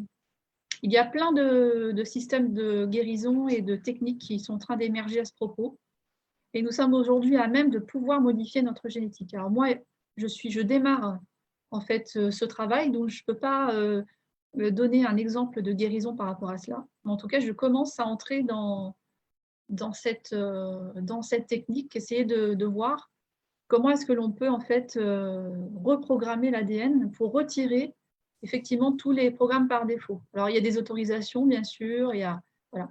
C'est ce qu'on en fait. Moi, c'est ce que je fais avec la méthode Agapé. C'est-à-dire qu'en fait, on va reprogrammer l'inconscient et donc on va permettre, en reprogrammant, en supprimant ces programmes d'auto-sabotage, de libérer cet ADN non codant, qui est quand même 80% de notre ADN, avec différents protocoles. Mais je veux dire par là, on n'a pas suffisamment de recul pour attester d'une guérison, voilà, d'une pathologie lourde. Je pense qu'on va dans ce sens-là. Mais encore une fois, pour moi, ce qui serait le cadeau ultime, c'est de pouvoir justement avoir les possibilités matérielles d'attester des guérisons physiques déjà actuelles et de combiner ces sources de guérison à la médecine traditionnelle. Parce que la synergie des deux, l'union, l'unité est la clé. C'est ce vers quoi on tend. Alors, ça prendra certainement un peu de temps, vu comment on voit comment les médecins déjà se déchirent au sujet de vaccins, etc. Mais c'est bien par la conscience et l'éveil et la réunion de toutes ces connaissances scientifiques, spirituelles, holistiques, par le cœur, qu'on arrivera, à mon avis, à ces grâces-là, à ces bénédictions. Oui, ce que dit Ina, rajoute Ina par rapport aux questions-réponses, c'est qu'effectivement, on peut influencer l'ADN avec des affirmations positives. Enfin, j'aime pas trop le terme affirmation positive, mais affirmation et que le son et le verbe permet de déprogrammer. C'est ce que je suis en train de travailler, de tester d'ailleurs, pour le proposer dans mes techniques aussi. Moi, j'ai déjà un peu commencé pour voir un peu, il y a des résultats assez impressionnants. Ah Mais oui, l'ADN se reprogramme avec le verbe et l'intention. bah, en fait, c'est ça. Tu sais, comme je suis à la base, j'ai commencé par l'hypnose. Quand j'ai utilisé l'hypnose, donc le verbe crée, hein, la pensée crée, le verbe manifeste. Et en fait, on a en nous toutes ces mémoires, toute cette parole incongruente, ces paroles de malédiction, tout simplement. Hein. Maldiction. Quand on remplace la malédiction par des bénédictions, en plus portée par cette énergie cristalline, pour revenir à cette énergie cristalline, hein, ces bols de cristal, je vais vous demander ce que c'est pour ceux qui ne connaissent pas. Donc, on est d'essence cristalline, on a vu tout à l'heure, chaque corps, chaque chakra et notre corps, donc qui est associé à une glande endocrine. Et donc, cette essence cristalline, c'est ce qu'on utilise quotidiennement au jour d'aujourd'hui dans notre société moderne. C'est-à-dire, on est tellement habitué à passer la carte bleue à Carrefour, à faire des achats à distance, à converser à l'autre bout de la planète en faisant des webinaires, etc., on ne se rend même pas compte. Pour nous, c'est une banalité. Pour nous, c'est usuel au jour d'aujourd'hui. Mais nous avons cette technologie intérieure en nous, dans nos corps. Et cette énergie du quartz permet de transférer des milliers d'informations d'un quartz à un autre. Donc, d'une fréquence, comme on a vu, d'un chakra, d'une fréquence d'un bol, à un chakra, à un corps énergétique qui est cristallisé de vos blessures. Donc, en fait, réalisez combien à l'intérieur de vous, justement, de vous libérer de toutes ces cristallisations va permettre d'expandre cet ADN, de retrouver ses capacités d'autorégénération, ses capacités intuitives innées, ses capacités de confiance en soi, ses capacités de manifestation, tout ce dont notre ADN recèle et qui est logé à l'intérieur pour l'instant et qui nous demande à se déployer, ces 12 brins d'ADN. Donc, pour ne plus ensuite, et c'est ça le challenge à mon sens, c'est ne plus être dépendant en fait de cette technologie cristalline extérieure qui, on le voit bien, est de plus en plus contrôlante et faire de cette énergie justement un outil de travail sur nous-mêmes, un outil de libération sur nous-mêmes pour ne pas que la technologie vienne nous contrôler. Voilà. Oui, et au sujet de l'ADN, nous avons un potentiel de 12 brins. Physiquement, nous n'avons que 2, quoique depuis quelques années, des enfants naissent avec 3 brins d'ADN physiques. C'est vraiment prouvé scientifiquement. Donc, il y a des enfants aujourd'hui qui portent 3 brins d'ADN physiquement, ils sont apparents. Mais nous avons donc un potentiel de 12. C'est-à-dire que notre potentiel de 12, c'est l'humain actif dans son plein potentiel. C'est-à-dire que nous arriverons à ce moment-là à une conscience ouverte à 100%. C'est-à-dire qu'on peut considérer aujourd'hui que nous avons une conscience ouverte à 5%. Donc, ce n'est pas énorme, évidemment. Mais la science, tu disais la science tout à l'heure, le problème, c'est qu'ils ne connaissent très peu de choses finalement sur l'ADN. Et le très peu de choses, on va dire qu'ils connaissent, le peu de choses, c'est que 3 à 5% du contenu de l'ADN, le restant étant considéré comme de l'information poubelle, alors qu'au contraire, c'est tout notre héritage et que nous sommes en train en fait, d'activer au fur et à mesure. Voilà. Donc en fait, c'est pour ça que les nouveaux enfants arrivent avec un 3e brin. Tout le travail que nous faisons depuis très longtemps permet à ces enfants de pouvoir réintégrer physiquement ce 3e brin. Et ce sont des êtres évidemment très intelligents, avec des potentiels absolument phénoménaux. Aujourd'hui, là, on est des enfants de cœur à côté. Donc, mais nous avons préparé le terrain et ceux avant nous. Voilà. J'ai une question. Les textes sacrés, oui, j'ai parlé des textes sacrés tout à l'heure. De qui? Oui, je parlais des textes sacrés provenant d'Inde, par exemple les Védas, les Upanishads, où sont détaillés, alors on parle de médecine très clairement, il y a quelques milliers d'années, on parlait déjà de médecine énergétique associée à la médecine scientifique. Et il y a des détails vraiment très très précis sur la description des chakras et certains qui sont reliés donc à des sens et à des sons, et puis à plein d'autres choses, les méridiens que vous connaissez, etc. pour en revenir tout à l'heure, donc je parlais des vertus qui étaient déployées quand on restaurait justement chacun de nos chakras. C'est bien, quand on parle d'ADN et de 12 brins d'ADN, c'est bien de ça dont il s'agit, c'est-à-dire que ce n'est pas un mot, la compassion, c'est un état d'être vibratoire. Quand on vibre la compassion, quand on vibre l'amour, c'est à l'image de Jésus, on n'a pas besoin d'outils, on n'a pas besoin de bol de cristal. La simple puissance de mon intention portée par mes émotions, mes pensées, dans le cœur, le rayonnement de mon intention va manifester, même à distance. Voilà, c'est le principe d'intrication quantique.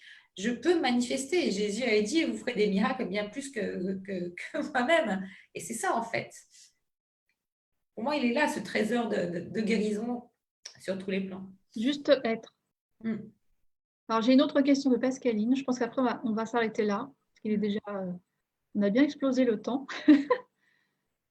Alors, merci pour cette superbe conférence. C'était très bien instructif. Merci à toutes les deux. Merci. Dans tes schémas tout à l'heure, Séverine, tu as parlé de différentes dimensions avec la séparation et les différents intervalles. Peux-tu, s'il te plaît, nous parler des différentes dimensions? Oula. Si je comprends bien, nous sommes dans la matière 3D. Est-ce la guérison des chakras qui permet de passer dans les autres dimensions ou autre chose? Ou peux-tu nous dire un peu plus? Alors ça, c'est une grande question. Alors, il faut savoir qu'en fait, les dimensions sont déjà là. C'est-à-dire qu'il n'y a pas... En fait, nous ne passons pas réellement d'une dimension à une autre. C'est une illusion. Mais elles sont toutes déjà là et à disposition. Sauf qu'effectivement, dans notre évolution, nous traversons les dimensions les unes après les autres. Voilà. C'est-à-dire, par exemple, quand j'étais en état de minéral, j'étais dans la dimension numéro 1. Je suis restée un certain temps dans cette dimension, jusqu'à ce que j'ai en fait engrangé toute l'expérience nécessaire et je suis passée dans le règne végétal, qui est la dimension numéro 2. Voilà, etc., etc., etc. En fait, nous avons à disposition toutes ces dimensions, mais en fait, dans notre processus d'évolution, nous devons éprouver les dimensions les unes après les autres. Voilà la différence. Donc, où est-ce que nous en sommes actuellement? J'ai beaucoup de difficultés, en fait, parce qu'on parle beaucoup de 3D, de 4D, de 5D, de 6D, de 7D, même encore, des personnes qui sont passées dans la 7e dimension. En fait, ce n'est pas quelque chose, si vous voulez, qui se voit physiquement. En fait, nous pouvons tout à fait vivre dans une réalité de dimension supérieure à cette Terre, mais nous pouvons rester dans notre corps. C'est-à-dire que je peux accéder, par exemple, si je suis dans mon corps, et si j'ai fait un travail, un cheminement, etc., bref, un gros travail sur moi, je peux accéder à des dimensions supérieures, mais tout en étant dans mon corps. Alors, c'est quoi accéder à une dimension supérieure? C'est accéder à des connaissances supérieures, à une ouverture de conscience supérieure. Je peux très bien vivre dans mon corps et avoir une vie tout à fait banale et avoir accès à des dimensions supérieures. Voilà. Mais c'est en direct lignée de ce qu'on a dit. Encore une fois, connais-toi toi-même et tu connaîtras l'univers et les dieux. Tout part de la connaissance et de l'intégration de nos corps. Parce que, par exemple, on accède à différents plans, on fait comme des sauts quantiques qu'on peut vivre comme des intenses passages dans un hula hoop ou dans un grand 8 pendant des semaines. Et puis, on passe à une fréquence supérieure, c'est-à-dire on lâche un certain nombre de programmes. Et donc, en fait, on est connecté à différents plans. C'est pour ça que, par exemple, moi, je suis entre autres passeur d'âme, donc ce qui fait qu'on m'a appelé souvent, en fait, pour des décès ou au moment des décès, pour faire passer les âmes, parce que je suis connectée au plan des défunts, au plan angélique, archangélique, c'est ça, en fait. Et en fait, rien n'est séparé. C'est-à-dire qu'effectivement, puisqu'on a justement cet état d'alignement, on va percevoir avec d'autres sens des réalités que ne voit pas. Ça permet de voir au-delà, la vérité au-delà du monde 3D, au-delà de la matière. Encore une fois, c'est un processus de désidentification, de désenclavement, qui fait qu'en fait, on ne va pas changer de dimension, on va ouvrir les espaces des dimensions, en fait. Voilà, c'est comme si je pouvais accéder en fait à une nouvelle vision, à une nouvelle conscience, à des nouveaux champs qui s'ouvrent au fur et à mesure que je me libère. Effectivement, c'est relié à la libération des chakras, bien évidemment, puisque si je retire, je désincruste, on va dire, toutes les peurs qui sont logées, toutes les croyances, les limitations, je vais pouvoir en fait les faire se déployer. Et c'est ce qui va me permettre d'accéder à des espaces et à des, on va dire, à des dimensions supérieures, mais tout en restant, parce que ce n'est pas le but, n'étant pas de disparaître, enfin, moi, pas tout de suite, mais de vivre ça dans le corps. Et c'est ça qui est exceptionnel en tant qu'être humain, c'est de vivre tout cela dans la chair. Voilà. Il ne nous est pas demandé d'ascensionner, de disparaître, de s'en transformer en lumière. Ce n'est pas du tout ça. L'illumination, c'est l'incarnation. J'en parlerai demain. Donc, c'est pas, en fait, on se fourvoie en fait, beaucoup dans le monde spirituel en pensant que l'aboutissement, c'est de finir en lumière, etc. Non, non, c'est encore plus magnifique que cela. C'est même bien plus extraordinaire. C'est de vivre cela dans le corps et dans la chair. C'est extraordinaire. C'est pour ça que nous avons un potentiel absolument inégalable dans beaucoup d'autres planètes ou d'autres plans. En fait, c'est pour ça qu'on est très observé, c'est pour cela qu'on est guidé, c'est pour cela qu'on est aidé, parce que nous avons un potentiel et nous avons, on va dire, une perspective d'évolution qui est unique, tout simplement. Voilà.